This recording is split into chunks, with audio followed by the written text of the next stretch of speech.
I don't have a huge amount of time to do this video, and I gotta be honest, I don't want to spend a huge amount of time while doing the video anyway, but I'm annoyed by this.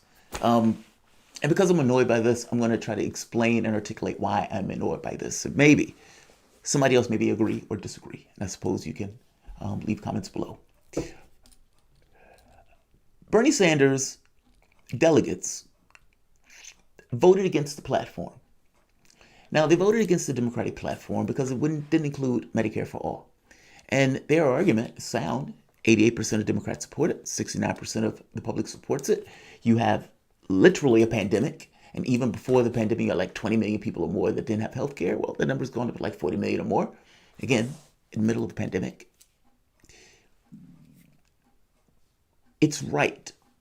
Policy, ideologically, it's right. And whether you believe it's right or not, to have that number of Democrats, almost a unanimous amount to support it, it's strange that if you are indeed in a representative government, that the party that is supposed to be, representing you doesn't care about what you want. And not only not care what you want in that sense, will tell you go vote for somebody else so brazenly. And then trot out Republicans on stage. Like, it bespeaks of you not having control of your party. It bespeaks of you being cowed by that party. Not just lefties. I mean, for that number to be that high, you're talking about just regular Democrats that are saying, yeah, I like that policy. So understand what that means. Ultimately, you have a candidate that is running, and you're not voting for the candidate because they're making an affirmative case for anything. You're just voting for him because he's not somebody else. So the policy that the overwhelming majority of the people can vote for, they can say, yeah, we're not for that. Because again, you're not voting for him because you want and need things to deal with the real material concerns of your population. You just want to get the other guy out of office. That's a sad place to be.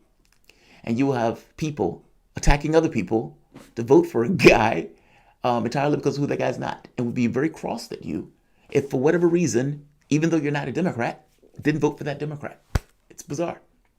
And yet, that's going to take place. My angst and ire is from a different direction, though.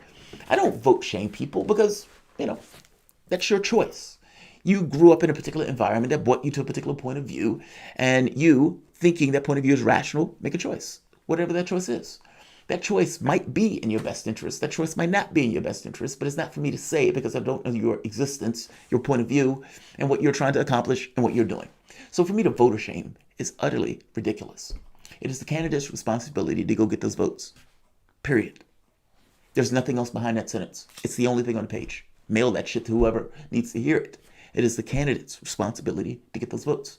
And you do that, ideally, by supporting policies that the public believes in. When you saw all of those people rallying, tens of thousands of people at Sanders rallies, why did you think they were there? Do you think they were there because they thought Sanders was sexy? That he was, under that, just rips off his muscles are rippling? Or do you think they were there because what he was saying rattled them as right? And their experience, especially from the standpoint of growing up, especially younger in America, where they have a hard road to walk in compared to maybe the older generations, it gives them a certain degree of energy to realize that, yes, somebody gets it. And somebody is going to try to deal with these concerns that we greatly care about. That energy was there because he was speaking to their concerns. Go listen to Joe Biden's speech. And all of the media personalities, the political personalities, oligarchs, loved it because there was nothing in it. We're basically going back to status quo.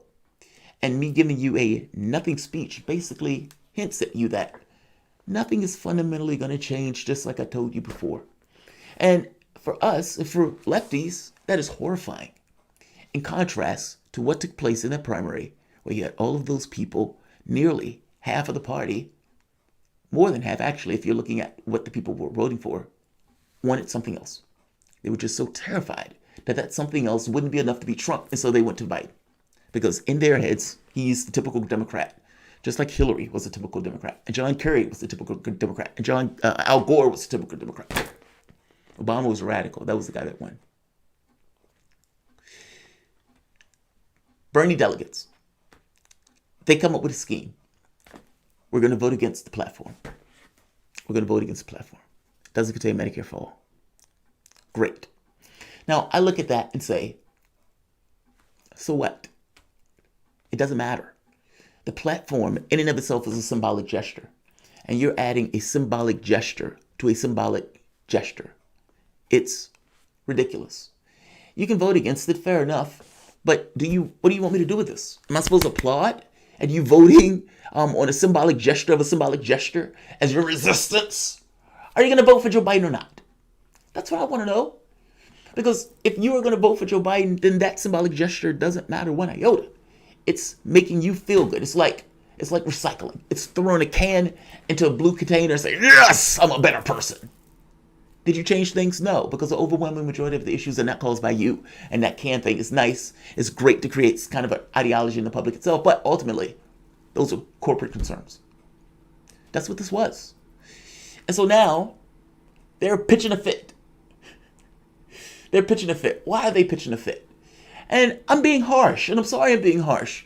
But until you're willing to let them lose, none of this shit matters. I hope you understand how irrelevant you are. You get lefties, 88% of Democrats to back your policy. The Democrats in office say kick rocks. Why do they tell you to kick rocks? Because what they know is that you're going to vote for them anyway, whether you like them or not. And so you are irrelevant. You don't matter. You're a non-factor from their standpoint. They will have people to tell you to vote for this person, vote for this person. The media will be telling you to vote for Joe Biden, et cetera, et cetera, et cetera. It's been going on at infinitum. And you, in your head, process it. Oh, Trump's an ogre, so Joe Biden. So even though they said I was racist, sexist, bigoted, Trump supporter, all that other stuff, I still have to vote for him. So yeah, at the end of the day, you don't matter. That's what I'm trying to drill into you. I'm not trying to be a dick about it.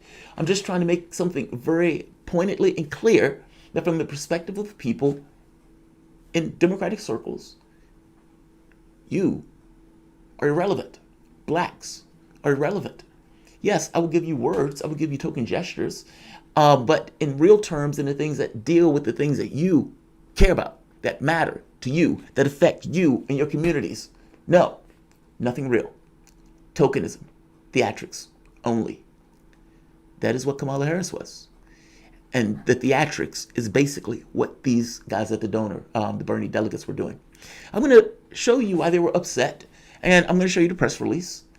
And as I show you this, just keep in mind, the Democratic platform is symbolic, basically of nothing. And whether you vote against the platform or not, fair enough. And even if you vote against it, fair enough, I understand it, you should. But it just seems like they're making a very big stink of this. And it's a symbol with a symbolic vote attached to it, because you still didn't have enough votes to stop them from passing the platform.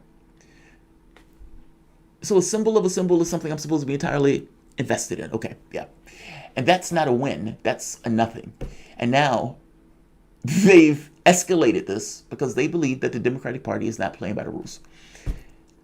Welcome to the Soapbox.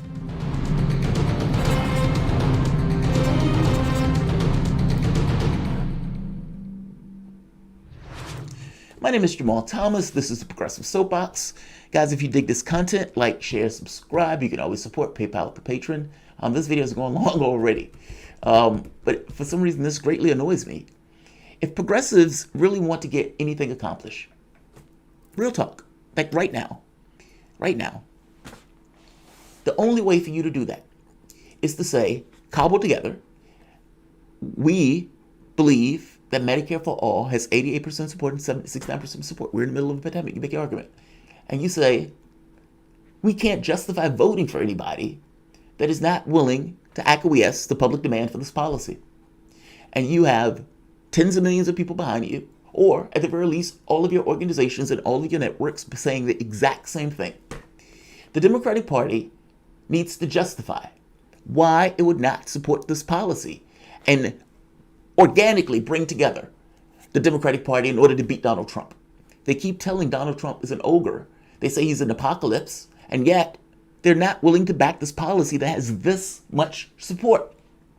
So it's their choice. If they want our votes, they accept Medicare for all. They vociferously push for Medicare for all. Nancy Pelosi accepts Medicare for all. Or you lose. and you explained to the American population how you were so purist and so, so purist in your ideology that you weren't willing to accept a policy that 88% of your own party said is what they wanted. And you drop the mic and you walk away. Media will bitch, Democrats will bitch, and you should not care one iota. Because at that point, you're making the basic point that no, we're in this for America. We're in the middle of a goddamn pandemic. You're not willing to back this policy. If you are not willing to back a policy that the overwhelming majority of America supports, then who are you representing? It's not them. I can show you multiple policies that you don't support. Supposedly, the party on the left. Extremists. The media loved your speech. Republicans, Democrats, all these people loved that speech because it was empty and vacuous and inert at a time where you have multiple crises that avail this nation, when all sorts of people are facing catastrophes. It is the exact reason why I say lefties hate it, while any real person that is not necessarily sucked into this nonsense hated it. Why it's a slap in the face to all of these people that are facing real things. And it's a signal that basically, look, anything that I said in the primary, that shit is a wash. It's now mano a mano against Trump. You're going to forget that stuff. And when I get in office, you're not going to remember any of that. You're just going to be glad and happy that I, Joe Biden, will give you the one thing I promised. And that is that I will be Joe Biden. Is that enough? Well, the lefties in this situation will say, yeah. And regardless of any of this other stuff, they just vote for Joe Biden because of he's not Trump. And you have Democrats voting for Joe Biden because he's not Trump. And blacks voting for Joe Biden because he's not Trump. None of them having what they would consider agency in the situation. All of them irrelevant. From the perspective of the party, logically, rationally, they're irrelevant. They're a captive audience. You don't have to give a captive audience anything. They've already given you everything. If you don't believe me, listen to Lawrence O'Donnell. He makes this point that much more succinctly. And I know this video is supposed to be something else. I apologize.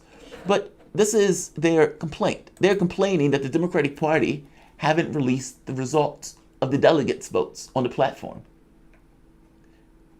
Yeah, you spent time on writing this. Think about that. Platform is irrelevant. It's irrelevant. Symbolic. They voted with a symbolic gesture against a symbolic platform. They lost that vote. But they wanted something to show that we voted against this, as if that was indicative of anything. Is this how low you are? Like, is this the bar? Like, honestly, is this the bar to which you attain, where you are now begging Democrats and bitching that they're breaking the rules? Look, they don't have to attend to the rules. You have no power in this process. You are irrelevant in this process. You don't mean anything in this process. Because at the end of the day, you're still going to vote for him. It doesn't matter. None of this matters. I hope you understand what I mean. You spent time on something that didn't matter, with a symbolic gesture that didn't matter, and now bitching that they're not showing the world your symbolic gesture. Do you not have better time on your hands or things to do? Are there not better actions that you can take to get something that's a little bit more real as opposed to this nonsense? Yeah, I find it to be ridiculous. You don't get credit for this just because you bitched about Medicare for all when you're going to turn around and vote for Joe Biden anyway. To pull the party, the major party that is closest to the way you're thinking, to what you're thinking.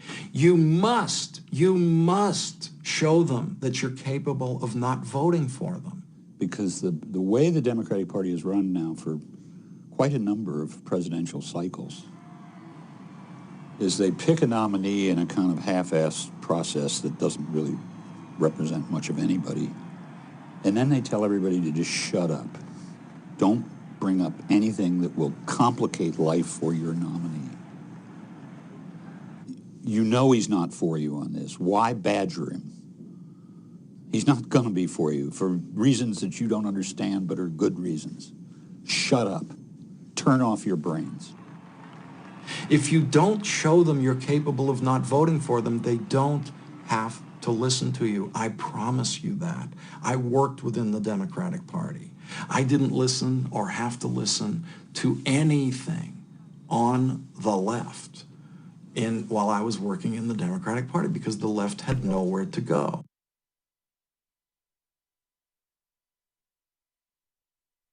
The left had nowhere to go. Rational, straightforward, honest, logical. What the left sometimes gets screwy is that because they have a code of honor of sorts in the way they look at the world from an ideological framing, their ideology is not real. What is real is cause and effect and the things that you need to accomplish in the political space. They believe that integrity should be a part of that. I agree with them that integrity should be a part of that.